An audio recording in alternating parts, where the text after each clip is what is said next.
یہ لوگ قرآن اور حدیث کے خلاف کرتے ہوئے، مسلمانوں اور اہل سنت کی ان بڑے عقائد کو ٹکراتے ہوئے، مسلمانوں کی صحابہ اور پیغمبروں کی توہین کرتے ہوئے اس پاکستان میں بہت خیر خیریت اور عافیت سے چلتے پھرتے ہیں۔ جب ان کی ماتم ہوتا ہو تو اس صورت میں ان کی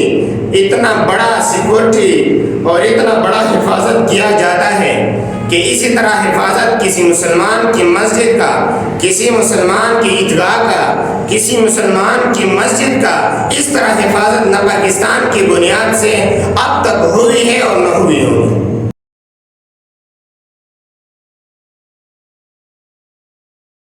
آج سے کچھ دن پہلے پشاور میں ایک شیعہ ذاکر نے، جن کا نام شہنشاہ نقوی ہے، حضرت علی رضی اللہ تعالیٰ عنہ کی تفضیل اور عقیدہ امامیت کو ثابت کرنے میں لگ گئے تھے اور بحث کر رہے تھے کہ ان کے درج میں تمام انبیاء کرام علیہم السلام کی توہین کی۔ اب یہ جو بندہ ہے اس سے پہلے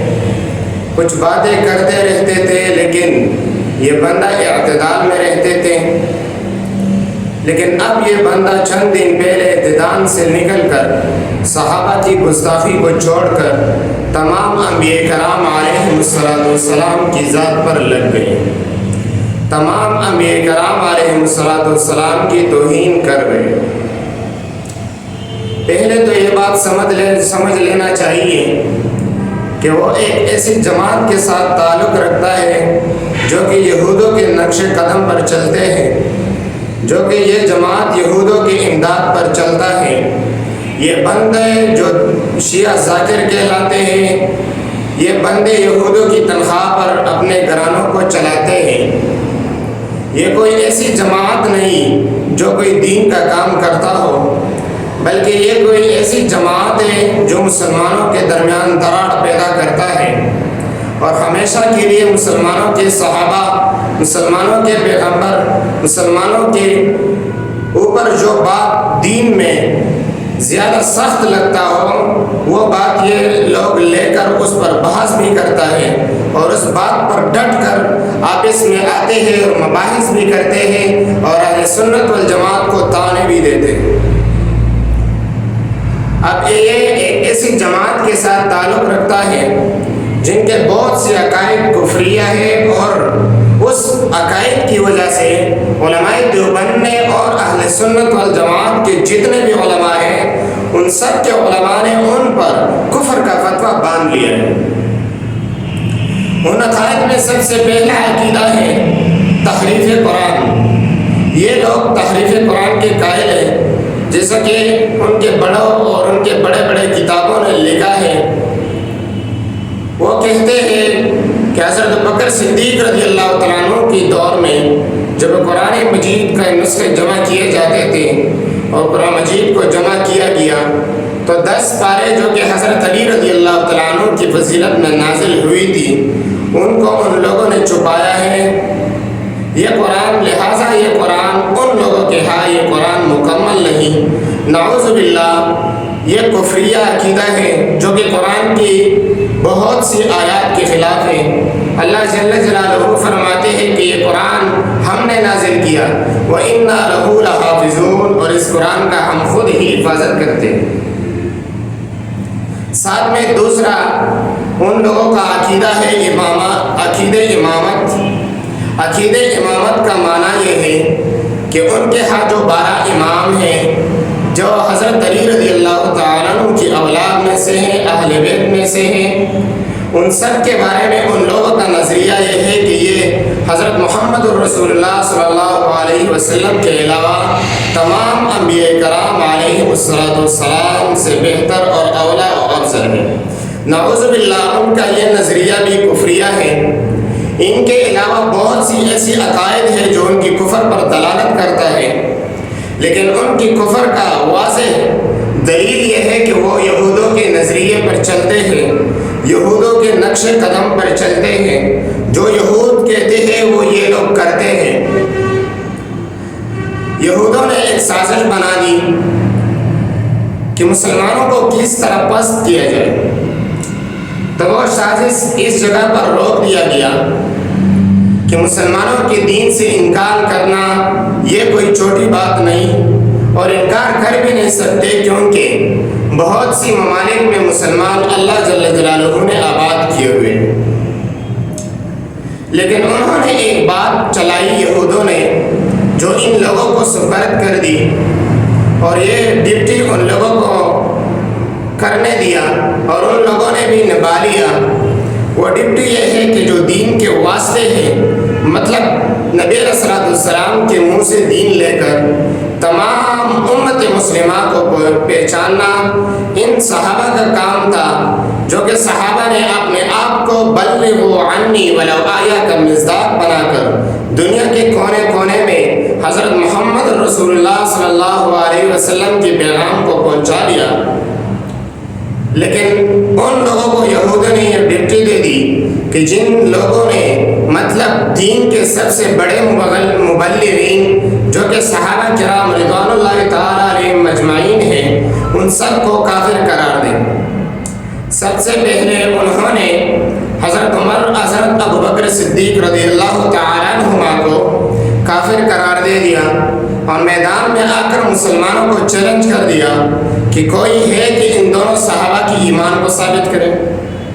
ان کے علاوہ بہت سی ایسی صحابہ ہیں جن کا وہ تکفیر کرتے ہیں، کچھ صحابہ کو مانتے ہیں جو کہ حضرت علی رضی اللہ تعالیٰ عنہ اور کچھ اس کے علاوہ ہیں، اور یہ مسلمانوں کی ماں پر تہمت باندھ کر ان منافقین کا رویہ اختیار کر چکے ہیں۔ تقریباً 8، 9، 10 صدیوں سے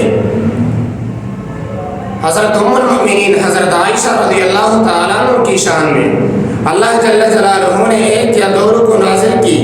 کہ یہ ایک پاک دامن عورت ہے، جو منافقین ان کے خلاف ان پر ایک تہمت باندھتا ہے، وہ سراسر افطراء ہے اور جھوٹ ہے۔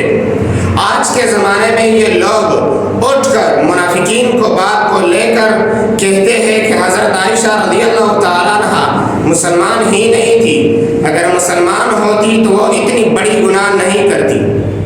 میرے عزیزوں، یہ اتنی خبیث جماعت ہے کہ مسلمانوں کے پیغمبروں کو بھی نہیں چھوڑا، مسلمانوں کی جو سب سے بڑے مبلغین ہیں صحابہ کرام رضوان اللہ تعالیٰ علیہ مجمعین، ان کو بھی نہیں چھوڑا۔ مسلمانوں کے ایک پہلو بھی جو اہل سنت والجماعت کے ساتھ تعلق رکھتا ہے اور اللہ اور اس کے رسول کے احکام کو پہنچانے میں لگے ہوئے ہیں، یہ لوگ اس مشن پر نکلے ہوئے ہیں کہ ان لوگوں پر یا کفر کا فتویٰ باندھ کر لوگوں کے درمیان شرمندہ کریں گے، اس لوگوں کو اس دین منور سے جدا کریں گے اور متنفر کریں گے۔ لیکن اللہ جل جلالہ نے ہر وقت میں ان کے لیے افراد پیدا کیے۔ اس زمانے میں بھی افراد تھے، اس زمانے میں بھی الحمدللہ افراد موجود ہیں۔ جب شہنشاہ ندوی نے گستاخی کی تو صبح حضرت مولانا مفتی نجیب اللہ فاروقی صاحب نے جلسہ نکال کر برسر عام کہہ دیا کہ ہمیں اس بندے کا جیل میں رکھنا چاہیے، ہمیں FIR کرنا چاہیے کہ کوئی اٹھے، ہمارے محکمے اٹھے ان شخص کے خلاف اٹھے اور اس کو جیل کے اندر ڈالے اور اس کو تمام عمر کی قید سنا دے، تاکہ کوئی ایک بندہ بھی اس اسلامی مملکت میں ایسا بھی نہ پایا جائے جو قرآن اور حدیث سے ثابت عقائد کو کفر کہہ دے اور قرآن اور حدیث سے ثابت انبیاء کرام علیہم السلام کی توہین کرے، اور صحابہ کرام رضوان اللہ تعالیٰ علیہم مجمعین جن کی اسلام پر، جن کے مومن ہونے پر قرآن مجید ہے، قرآن مجید کے سینکڑوں آیات گواہ ہیں، یہ لوگ قرآن اور حدیث کے خلاف کرتے ہوئے، مسلمانوں اور اہل سنت کی ان بڑے عقائد کو ٹکراتے ہوئے، مسلمانوں کی صحابہ اور پیغمبروں کی توہین کرتے ہوئے اس پاکستان میں بہت خیر خیریت اور عافیت سے چلتے پھرتے ہیں۔ جب ان کی ماتم ہوتا ہو تو اس صورت میں ان کی اتنا بڑا سیکورٹی اور اتنا بڑا حفاظت کیا جاتا ہے کہ اسی طرح حفاظت کسی مسلمان کی مسجد کا، کسی مسلمان کی عیدگاہ کا، کسی مسلمان کی مسجد کا اس طرح حفاظت نہ پاکستان کی بنیاد سے اب تک ہوئی ہے اور نہ ہوئی ہوگی۔ لیکن تمام مسلمانوں کو اب بھی تنبیہ دیا جاتا ہے کہ ان کے خلاف اٹھے، یہ اب کرے گا، اس کا بیٹا بھی کرے گا، اس کا باپ بھی کرے گا، ان کے بعد جتنے بھی بندے آئیں گے وہ سب کرے گا۔ اگر ہم نہیں اٹھے تو قیامت تک یہ بات یہ لوگ اٹھا کر ہمارے منہ پر پھینک دے گا۔ لہٰذا ہمیں اٹھنا چاہیے، اس کے خلاف ہمارے حکومت کو ایکشن لینا چاہیے، اس کے خلاف مسلمانوں میں ایک ایمانت غیرت اٹھنا چاہیے،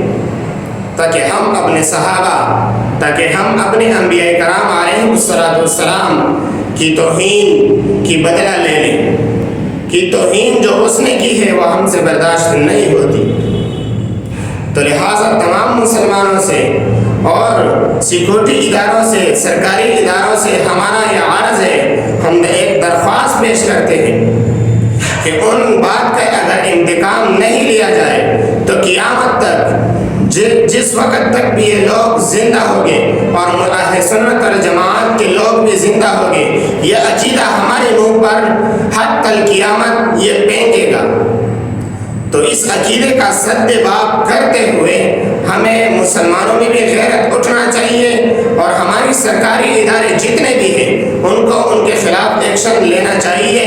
تاکہ اس عقیدے کا سد باب بھی ہو جائے اور یہ پاک زمین جو کہ اسلامی مملکت کا یہ پاک اراضی اور پاک زمین ان خبیث لوگوں سے پاک ہو جائے۔ والسلام۔